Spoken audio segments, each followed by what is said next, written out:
Once upon a time, there lived two friends named Welty and Karmen. They were friends since they were in school and had not seen each other for a long time. Until one day, they ran into each other in the shopping mall. They were surprised and happy to see an old friend again. They began to tell each other the stories of their lives. Welty told the story of his fabulous life, in which he had plenty of time to spend with his family, which he could afford because he never had any problems with his finances. Plus, he had the freedom to pursue his hobbies and be engaged in social activities. While Karmen spent his days punching the clock, having no quality time to spend with his family, and his meager salary was spent paying more goods and the various installments, on top of an ever-increasing cost of living.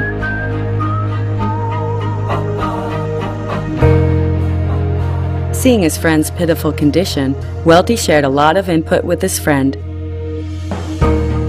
He also told him the story of a boatman who became successful without having to trade his time for money.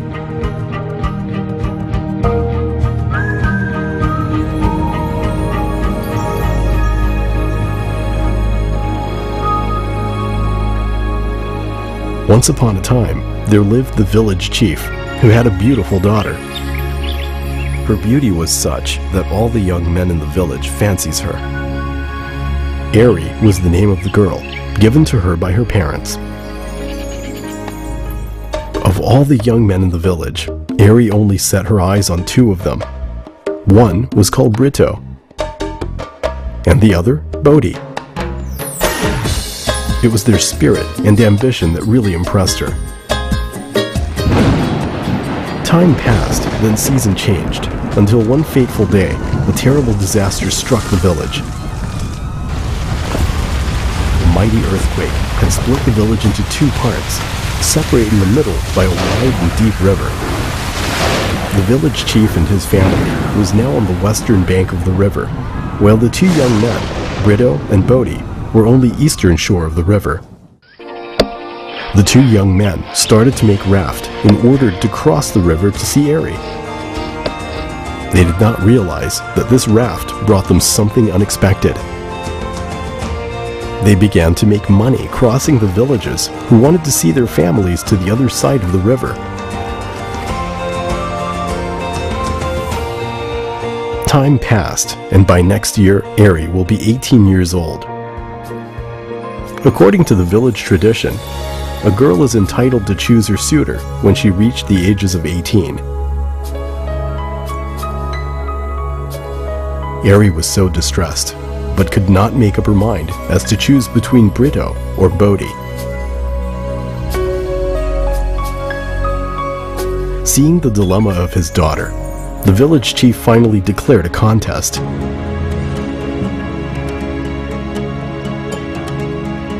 Whoever managed to collect 1,000 taels of gold within 1 year will be entitled to marry his daughter. 1,000 taels of gold was not a small amount of money there. Brito and Bodhi was so dizzy to find the way to collect that amazing sound. They couldn't imagine the thousands of crossing they had to make for 1,000 taels of gold to materialize.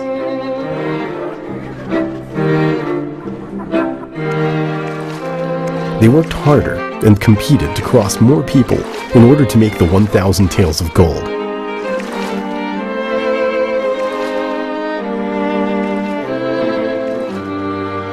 As days went by, they became smarter.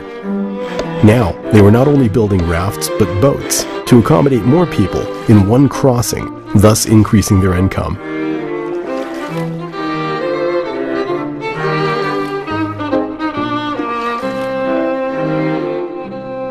Brito realized that he could not work alone like this forever. After spending some time calculating, he decided that he could never come out with that sound tails of gold crossing people to the other side. After giving some thought to the matter, Brito decided that he would build a bridge, connecting the two halves of the village, and he would make money by doing that. Brito believed that by building the bridge, he was not only have the 1,000 taels of gold, but he would never have to row his boat again, forever. Brito set his heart to build the bridge that he had drawn, although he encountered strong opposition and ridiculed by the villagers, who told him that building the bridge was a crazy idea, a wasted time, and he would never make any money. While building the bridge, Brito still continued to cross people with his boat, because he realized that his bridge had not yet been completed and still to yield the single cent. By day, he was crossing people with his boat, and by night and in his spare time, he was building his dream bridge. While Bodhi's income had now increased by crossing more people, with his great energy, he could do more crossing in a day than Brito. His lifestyle began to change, and every day he wasted his money indulging himself.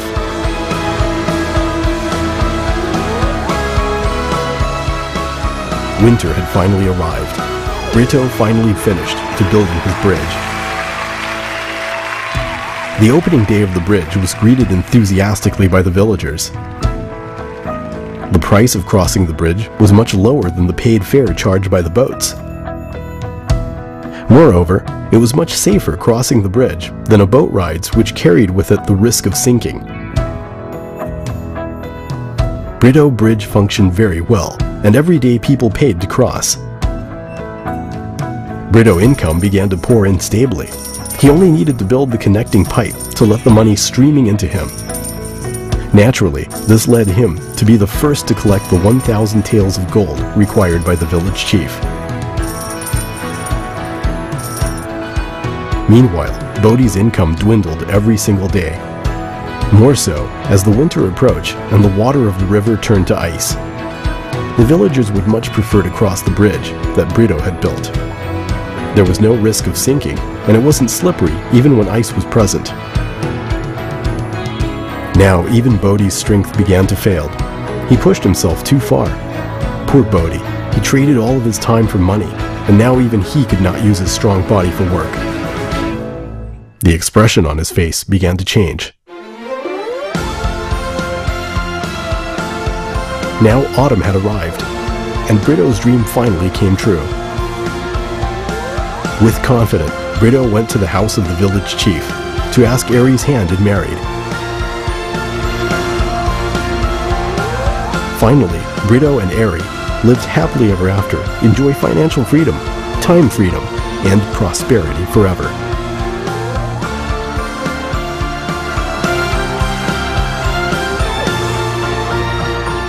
Bodhi finally realized that he had not made the right decision by continuing to rely on his strength to accumulate money.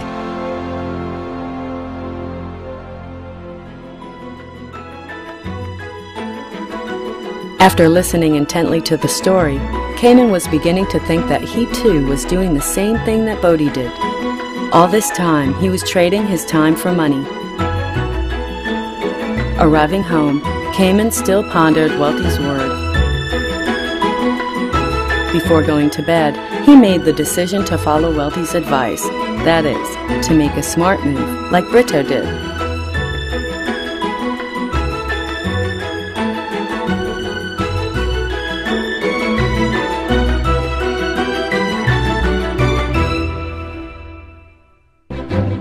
What about you? Which method do you prefer? If you are still unsure, try answering the following questions. Do you possess an income that flows continuously for 24 hours without you actually having to work for it? Are you relying on strength alone, or do you have a right system to produce money?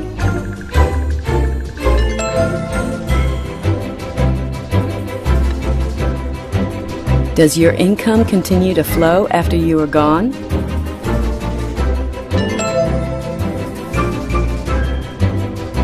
Can you quit work anytime you choose without sacrificing your income?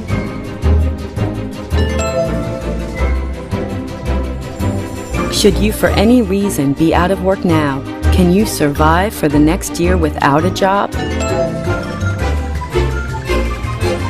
If you cannot say yes to all of these questions, then please contact or get the following DVD, Smart Idea by Freedom Faith Net Global, from the person lending you this DVD.